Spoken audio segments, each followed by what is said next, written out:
Wine world, cellar time, excellent. Woo, woo, woo, woo. Hi, I'm Seth. I'm Christine. And I'm Rich. And I'm Blackjack. Welcome to episode 9 of our Wine World Happy Hour series. We're at Cantiga Wineworks in Fairplay, California. And today we're going to take a virtual tour to Spain. We're wrapping up our 3-part series on wine and food pairing. And so the focus today is our new Grenache or Garnacha in Spain. So we're going to talk a little bit about what food goes with Grenache, how to pair it, and we're going to finish off by showing you one of our favorite dishes, hence the virtual trip to Spain. All right, you guys, what are some of your favorite recipes to have with our wonderful new Grenache? Any thoughts? Absolutely. So Spanish, you think tapas. So I love the romesco sauce. You put it on mussels. You can put it on a chorizo. Or potato wedges. Yeah. There's so much you could do. So with these warm summer days upon us, it's nice to have the chilled tomato-based soups like they do in Spain, like the gazpachos and the samarejos. And we have the samarejo recipe on the website, and it's very refreshing. Very true. And Lots of garlic. That brings up a good point that tomato-based and bell pepper-based dishes are so compatible with Grenache. And you look at Spanish cuisine and also Spanish-influenced cuisine like Mexican, Central and South American cuisines, you see some common ingredients, and so many of those dishes are so amazing with Grenache. So we're actually going to take a look at one of my favorite recipes today, Spanish paella. If we were cooking for all of you, we'd have an outdoor burner going with a big batch of paella. We're going to actually show you a family-sized paella recipe today that you could do at home. So we've been getting some questions about whether we're open yet or how soon we're going to be open. Just to let you guys know, we're working on it. We do not yet have the green light to go. We realize that wineries who are able to offer a full sit-down food service are starting to open up again. We're not quite there yet, so we thank you for your patience. It's really important to us to do this in a way that is going to keep everybody safe. Safety is the utmost importance for you guys and us as well. Exactly. So a few years ago, Christine and I went to Spain, spent about a week and a half there. It was amazing. The food is so incredible. People are amazing. So we just thought we'd show you a few pictures of that trip.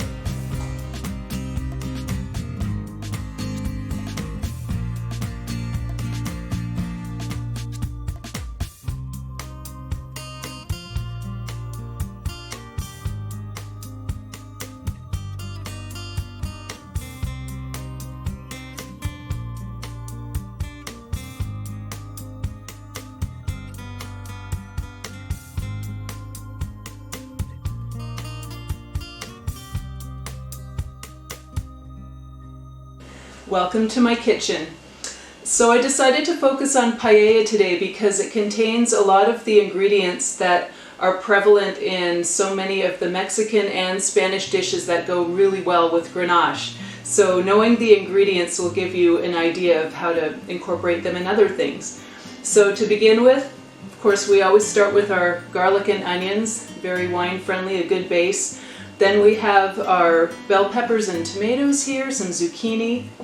For seasonings, we have paprika, but I actually like using smoked paprika, or you could combine the different types of paprika too, that works really well.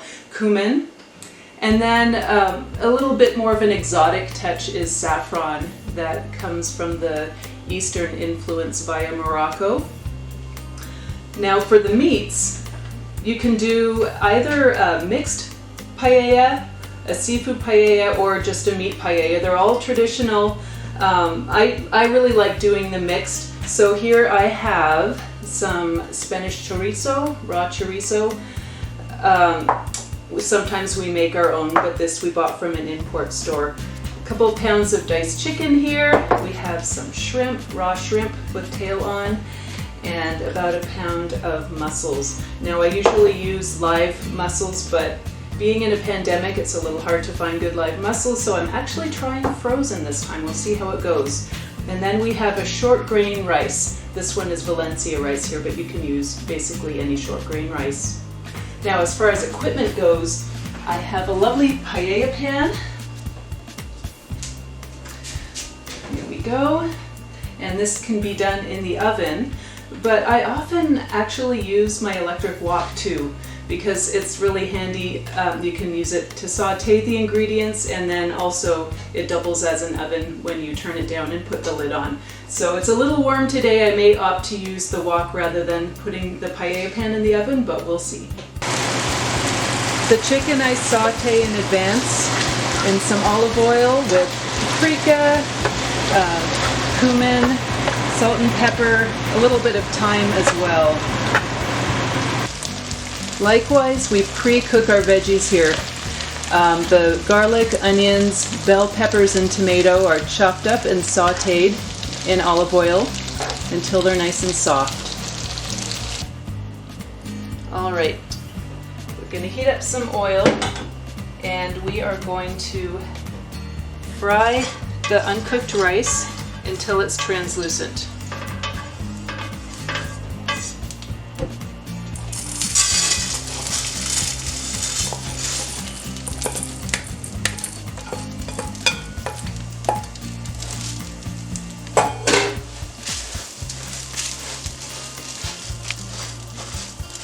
So I know this looks like a lot of rice. It's actually 3 cups, and we'll cook up to substantially more once we add the liquid.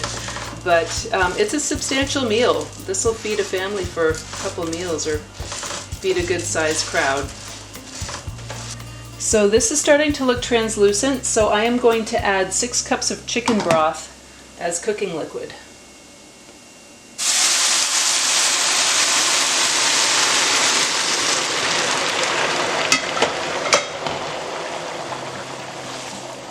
Turn down the heat, and I'm going to add some seasonings. A pinch of saffron. Will give it a beautiful color as well as flavor. And I've already cooked the chicken with paprika and cumin, but I have a favorite blend of paella spice that I'm going to add. And I like a lot of spice. I tend to go fairly generous with the spice. And the spice blend is basically a combination of all of those things I told you before. Now I'm going to stir in the chicken, the chorizo,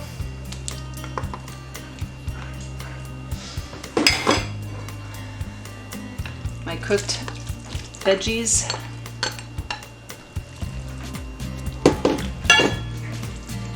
and a sliced zucchini. On top of this, I am going to layer our beautiful seafood, shrimp,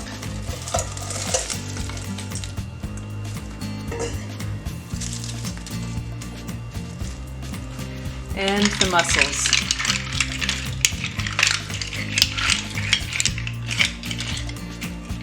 I have my oven preheated to 400 degrees Fahrenheit, and I will gently place with hot pads the paella pan in the oven and cook it for 30 minutes.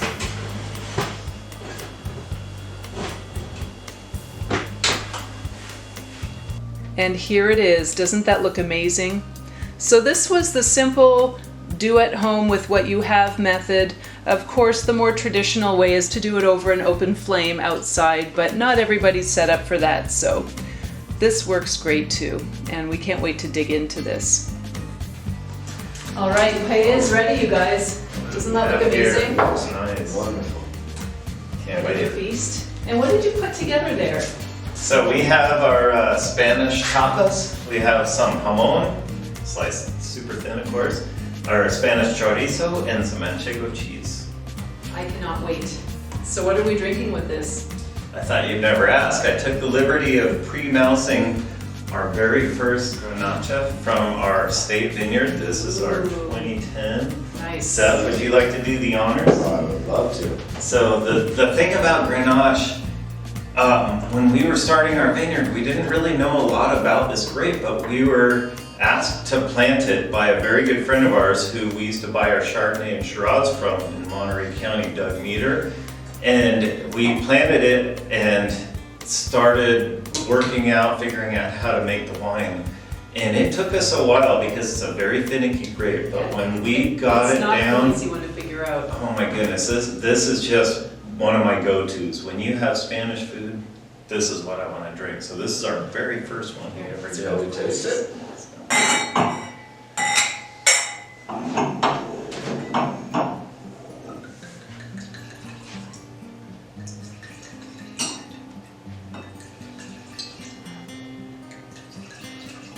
Nice color. Yeah, beautiful. Darker than some of our other ones. Cute. Cheers. So we do 100% Grenache without the sugar, without the malolactic, of course.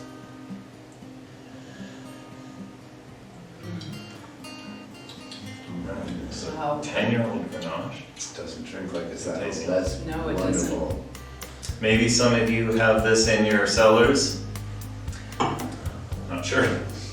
Yeah, there's No, not very maybe not being Once sure. again, we keep mousing these very extreme, rare wines, but So I find some of that really bright strawberry characteristic that you get in the newer Grenaches is kind of mellowed out, and there's kind of this richer, deeper undertone coming out. It's got some of that spice that you also can sometimes find in some of the other estates, and also the Herbertson. Yes. So we love That's that a our good steak point, food. yeah. Well, shall we enjoy Well, this I paella? think I think it's it's time. time. Yeah. So we can sign off and bid everybody good night and stay well. Just a reminder, even though we're not fully open, we're still available for phone orders, email orders, curbside pickups. We're here for you. So thanks so much, everybody. Cheers and good night. Cheers. cheers.